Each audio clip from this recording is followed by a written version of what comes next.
l'un des plus grands producteurs de produits électroniques chinois, en l'occurrence Foxconn, annonce, en raison de la hausse des salaires, qu'il souhaite robotiser, Voilà. automatiser massivement. Il a annoncé effectivement qu'il allait acheter plusieurs dizaines de milliers de robots. Mais je reviens à ce qui s'est passé à partir des années 90, dans les années 90 et 2000. Finalement, cette possibilité d'utiliser du travail à bon marché au lieu d'investir dans l'automatisation et l'informatisation a conduit à une stratégie de sous-investissement, finalement. Ça a freiné un mouvement nécessaire, oui.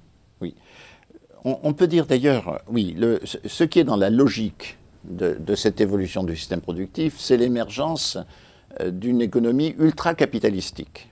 C'est-à-dire dans laquelle, en fait, on peut dire par rapport à la formalisation des économistes où ils aiment bien utiliser des modèles où il y a une fonction de production avec deux facteurs de production qui sont le capital et le capital étant du travail stocké, du travail accumulé, ou comme on dit du travail mort, bon, et le travail étant le flux de travail vivant nécessaire pour la production. Eh bien, l'automatisation donne une part très très importante au capital, non pas capital financier, mais capital sous forme de travail stocké, hein, les automates, les robots, les programmes informatiques, l'organisation bien sûr, enfin tout ce que l'on peut faire avant de produire.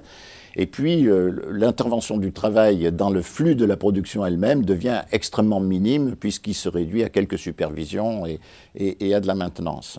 Et donc, ça, c'est la tendance. C'est pas l'usine chinoise des années 90 ou 2000. Oui, mais ça le devient. Ça le devient. Ça le devient. Et donc, c'est peut-être pas le modèle exact de l'entreprise d'aujourd'hui, mais je dirais que c'est la cible, c'est l'horizon de l'entreprise contemporaine. Voilà. L'entreprise contemporaine, c'est-à-dire celle qui répond de manière raisonnable, de manière intelligente au changement de système technique tel qu'il s'est produit. Vous savez, c'est une contrainte, en somme, c'est une contrainte physique. C'est-à-dire notre rapport à la nature a changé. Nous n'avons plus la même façon de nous comporter vis-à-vis des ressources naturelles que nous voulons transformer en produits. Le fait d'utiliser l'informatique, d'utiliser les automatismes, modifie notre façon d'agir, modifie aussi notre façon de penser. Ça a énormément de conséquences anthropologiques et ça change réellement les conditions pratiques du système productif. On peut, il est presque inconcevable que ce phénomène ne soit pas perçu, il ne l'est pas assez, mais ça me paraît à moi incroyable tellement ça crève les yeux, cette évidence. Les conditions physiques de la production ont changé. Physiques, pratiques, matérielles. Ce n'est pas de l'idéologie, hein, c'est un constat pur et dur. Après, il faut en tirer des conséquences. Donc il y a ce lien paradoxal et ambigu entre la globalisation et l'informatisation.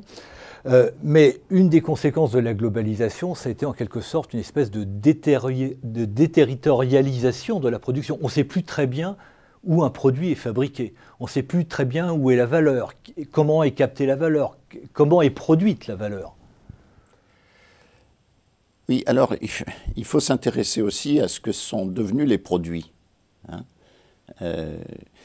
Et comment on produit? Bon, c'est les deux questions qui sont derrière ça. Comment on s'organise pour produire? Bon, d'abord, les produits sont devenus, justement grâce à l'informatisation, ce sont devenus des assemblages de biens et de services. Vous voyez que le produit emblématique de l'industrie mécanisée d'autrefois, l'automobile, eh bien, c'est devenu un assemblage de biens et de services. La voiture est associée à un service financier, un service d'entretien, un service de garantie pièces et main-d'œuvre, un service d'assurance un service de location. Et vous voyez qu'avec la voiture mise à disposition des Parisiens, ça va encore un cran plus loin.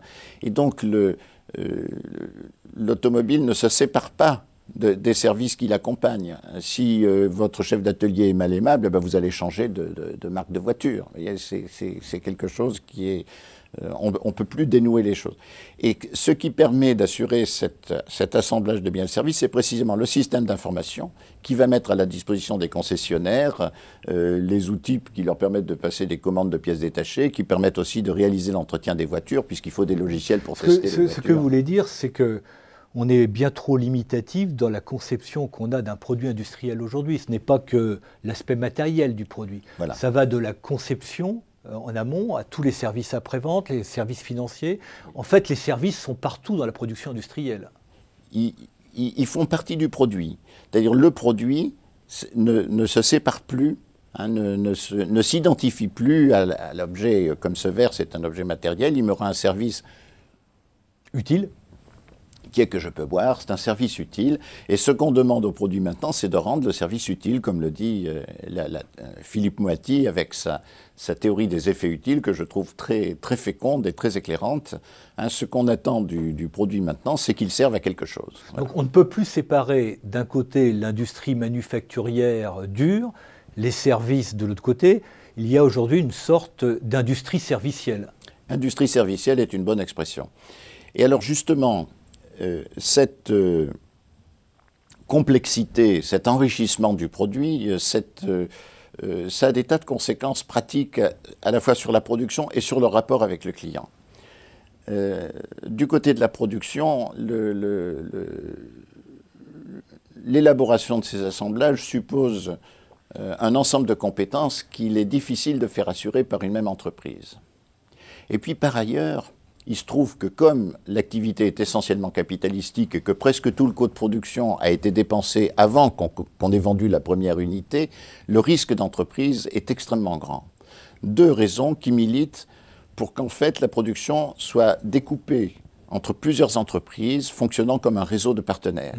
La partie des coûts fixes est devenue très importante dans la production moderne. Essentielle. Et généralement, étant donné la complexité des produits et la difficulté de la conception, de la programmation des automates, etc., elle est devenue extrêmement coûteuse, cette conception. Vous savez que la conception, par exemple, pour prendre un exemple, la conception d'une puce, d'un microprocesseur coûte 12 milliards de dollars. La conception d'un système d'exploitation nouveau, type Windows, coûte à peu près du même ordre de grandeur. Donc le risque d'entreprise est énorme, d'autant plus énorme que dans une économie mondialisée, vous ne maîtrisez jamais les initiatives de vos concurrents. Vous pouvez très bien avoir un Coréen qui, en même temps que vous, développe un produit concurrent et qui vient vous piquer votre marché. On voit ça très bien, par exemple, la violence de la concurrence dans l'industrie des téléphones mobiles. Hein, vous voyez les difficultés qu'a eu une entreprise de pointe comme Nokia, qui a été prise par surprise, par des innovations qu'elle n'avait pas anticipées, etc. Donc c'est une économie très dangereuse. Raison de plus pour qu'on partage les risques avec des partenaires, hein, et qu'on bâtisse donc un réseau d'entreprises partenariales apportant leurs compétences, partageant les risques, partageant bien sûr les recettes et les dépenses. Excusez-moi de vous interrompre, on va y revenir, mais il y a une autre question que je voudrais vous poser avant. Vous avez très bien décrit le fait que l'industrie manufacturière incorpore énormément de services, de la conception jusqu'au service après-vente, pendant toute la durée de vie du produit. Et dans la valeur produite, il y a cette composante de service. Mais est-ce que dans les produits modernes, la composante symbolique des produits, la marque, l'esthétique de produit, ne fait pas aussi partie du process de production? Ça, c'est un phénomène très très intéressant. On renoue avec, sous une autre forme évidemment contemporaine, mais on renoue avec certaines des réflexions qui ont eu lieu dans les années 20, lorsque l'industrie mécanisée, manufacturière, a voulu renouer avec la tradition de qualité qui avait été perdue lorsqu'on avait abandonné la production artisanale. Hein. Toute cette réflexion autour du design des produits, autour du fait qu'un produit, ça n'est pas seulement quelque chose de matériel qui rend un service. Non, un produit, ça parle à l'imaginaire, ça parle à la personne du consommateur. On en a un très bel exemple avec les produits Apple, par exemple, où l'esthétique et l'image de marque du produit jouent un très grand rôle. Voilà. Mais on a eu, avant, et c'est une histoire très ancienne, le fait que le produit que vous consommez permet de construire votre propre identité et de vous situer socialement. On l'a très bien vu avec l'automobile. L'automobile a été long, ça passe un peu maintenant, mais l'automobile a été très longtemps un symbole de statut social. Aujourd'hui, le symbole de statut, c'est effectivement d'avoir le dernier iPad. C'est drôle d'ailleurs de voir que le produit emblématique de la société d'aujourd'hui, celui auquel se rattache le prestige de la personne et le sentiment d'être quelqu'un dans la société. Maintenant, on se le construit autour d'appareils comme l'iPhone ou l'iPad, alors qu'avant, c'était indéniablement l'automobile qui remplissait ce rôle.